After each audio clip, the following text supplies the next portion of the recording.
ಎಲ್ಲರಿಗೂ ನಮಸ್ತೆ. ಎಲ್ಲ ಹೇಗಿದ್ದೀರಾ? ಚೆನ್ನಾಗಿದ್ದೀರಾ ಅಂತ ಭಾವಿಸ್ತಾ ನಾನು ಕೂಡ ಚೆನ್ನಾಗಿದ್ದೀನಿ. ರೊಟ್ಟಿ ಮಾಡೋದಕ್ಕೆ ಏನೇನು ಹಾಕ್ತಾ ಇದ್ದೀನಿ, ಎಲೆಕೋಸಿತ್ತು, ಈರುಳ್ಳಿ, ಕ್ಯಾರೆಟ್, ಕೊತ್ತಂಬರಿ ಸೊಪ್ಪು ಇಷ್ಟನ್ನು ಕಟ್ ಮಾಡಿದ್ದೀನಿ. ಇಷ್ಟನ್ನು ಸೇರಿಸ್ಬಿಡೋಣ. ಸ್ವಲ್ಪ ಚೆನ್ನಾಗದ ಹಿಂಗೆ ತೆಗೆದು ಹಾಕ್ಬೋದು ಅಂತೇಳಿ ಇದನ್ನೇ ಬಳಸಿದ್ದೀನಿ. ಇವತ್ತು ಸ್ಪೂನ್ ತಗೋಬೇಕಿತ್ತು, ಕೈಯಲ್ಲೇ ಹಾಕ್ಬಿಡ್ತೀನಿ. ಗೋಧಿ ಹಿಟ್ಟು ಹಾಕ್ತಾ ಇದ್ದೀನಿ, ಹಿಟ್ಟು ಜಾಸ್ತಿನೇ ಹಾಕ್ತಾ ಇದ್ದೀನಿ. ಅಕ್ಕಿ ಹಿಟ್ಟು, ಚಿರೋಟಿ ರವೆ ಸ್ವಲ್ಪ ಅದೇ ಮಿಕ್ಸ್ ಮಾಡಿಬಿಡೋಣ. ತರಕಾರಿನೇ ಸಿಗ್ತದೆ. ಊಟ ಕೊಟ್ಟಿದ್ರೆ ಇವಾಗ ರೊಟ್ಟಿ ಮಾಡ್ತಾ ಇರಲಿಲ್ಲ. ನಾನು ಸ್ಕೂಲ್ಗೆ ಊಟ ತಗೊಂಡೋಗಿಲ್ಲ, ಹಾಗಾಗಿ ರೊಟ್ಟಿ ಮಾಡ್ತಾ ಇದ್ದೀನಿ. ಬರೋದು 4 ಗಂಟೆ ಆಗುತ್ತೆ. 4 ಗಂಟೆವರೆಗೂ ಹಸ್ಕೊಂಡಿರಕ್ಕೆ ಐಕಿಲ್ಲ. ಇವಾಗ ರೊಟ್ಟಿ ಇಟ್ಟು ಕಲಸಾಗದೆ.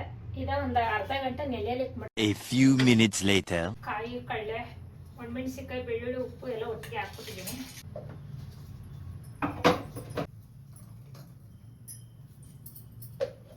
ಸ್ವಲ್ಪ ಲೈಟಾಗಿ ಎಣ್ಣೆನ ಹಾಕೋಣ.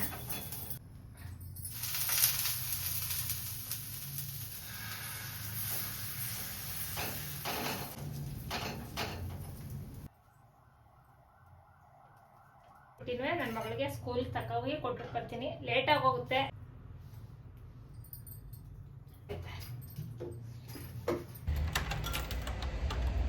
ಹತ್ರ ಹೋಗ್ಬರೋಣ.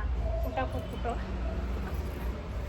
ಏನಪ್ಪ ಅಂದ್ರೆ ಮೇನ್ ರೋಡು, ವಾಯ್ಸ್ ಕೊಡೋದಕ್ಕಾಗಲ್ಲ, ಸಿಕ್ಕಾಬಟ್ಟೆ ಸೌಂಡು. ಹಂಗಾಗಿ ಸ್ವಲ್ಪ ಹಾಗೆ ಆದರೆ ವಿಡಿಯೋ ಮಾಡ್ತಾ ಹೋಗ್ತಾ ಇದ್ದೀನಿ.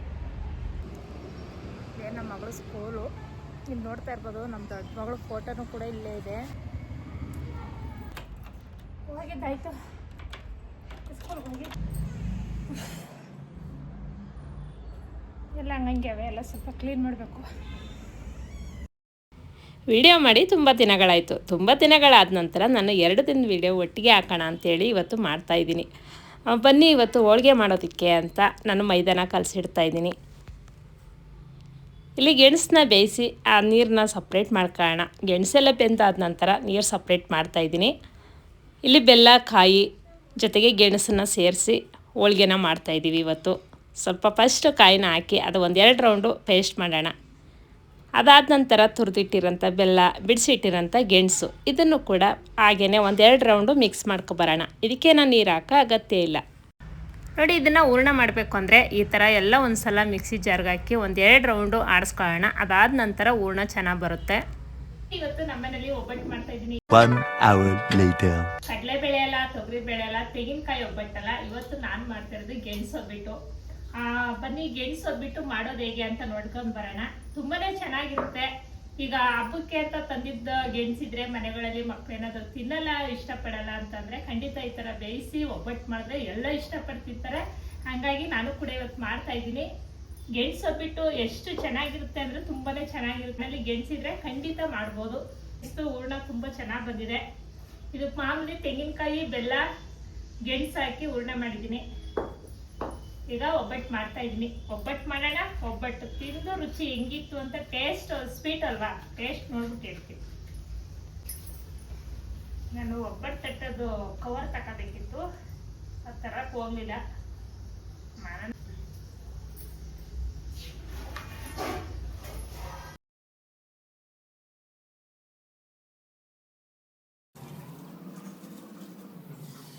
ನಾನು ಎಷ್ಟೋ ಸಲ ಅನ್ಕೋತೀನಿ ಸ್ವಲ್ಪ ಎಲ್ಲ ಚಿಕ್ಕ ಚಿಕ್ಕದಾಗಿ ಒಬ್ಬಟ್ಟು ಮಾಡ್ತಾರಲ್ಲ ಆ ಥರ ಮಾಡೋಣ ಅಂತ. ನನಗೆ ಆ ಥರ ಬರೋದೇ ಇಲ್ಲ ಸೈಜು. ಹಾಕು ಸ್ವಲ್ಪ ಹಾಕಿದೆ ತಗೋಕು ಮೇಲೆ ಹಾಕಿಕೊಂಡು ಅದೇ ತೆಳು, ಸ್ವಲ್ಪ ತೆಳುವಾಗಿ ತಟ್ಟಬೇಕು. ಇದರಿಂದ ಎಷ್ಟೋ ಒಬ್ಬಟ್ಟು ಆಗ್ಬೋದು.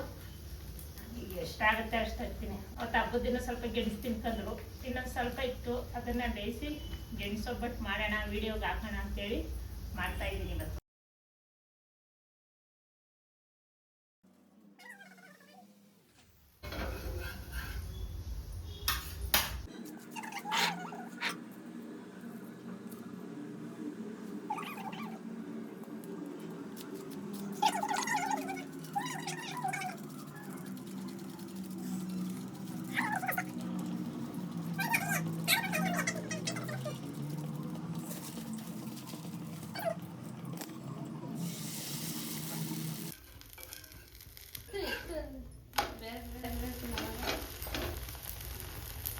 ಇಷ್ಟ ಆಯ್ತಾ? ಚೆನ್ನಾಗಿದೆಯಾ? ಗೆಣಸಿನ ಒಬ್ಬಟ್ಟು ಸೂಪರ್ ಆಗಿದೆ. ನೀವು ಕೂಡ ಮಾಡಿ ತಿಂದು ನೋಡಿ ಟೇಸ್ಟ್ ಹೆಂಗಿತ್ತು ಅಂತ ಕಮೆಂಟ್ ಮೂಲಕ ತಿಳಿಸಿ ಅಂತ ಹೇಳ್ತಾ ನಾನು ಕೂಡ ಒಬ್ಬಟ್ಟನ್ನ ಮಾಡಿ ಇವತ್ತು ತಿಂತಾ ಇದ್ದೀನಿ.